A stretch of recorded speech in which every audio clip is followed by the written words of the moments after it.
These are the Enterprise plastic tiger nuts, and I think they're a cracking little addition to the range. You may think, well, why the hell do you need a plastic tiger nut? Because, you know, tiger nuts are fairly tough, they'll withstand casting, they can be out there for days. Nuisance species don't tend to mess with them or anything, so why do you need a plastic tiger nut? Well, one of the reasons is because they've got an element of buoyancy. You know, messing around with drills, with pieces of cork inside tiger nuts is a right fiddly, messy affair.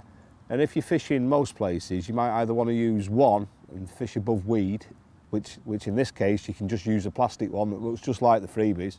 So you've got the buoyancy built into the thing, and they just think it's a nut anyhow and suck it in.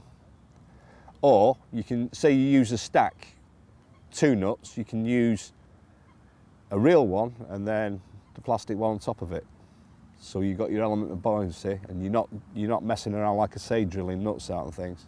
That's the main use for the plastic ones. I use them quite regular, particularly when I'm fishing on the continent. But I have used them in the UK, and I've caught plenty of fish on them as well. You don't need to flavour them or anything. The fish just hoover the lot in, you know, when they're feeding on the nuts. You probably know that there's quite a few waters where tiger nuts are banned. Now, in the rules, it may say that, but you can use a plastic tiger nut on most of these places, and that can be ultra effective because you're not actually using a real nut. You're only using it as a hook bait.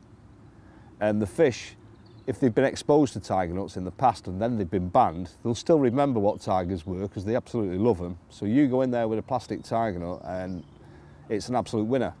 I remember a friend of mine using them on kingfisher at Bluebell, where tiger nuts are banned, and he had quite a few fish on these and some good 30s as well. So bear that in mind, it's a nice little edge. So there we go.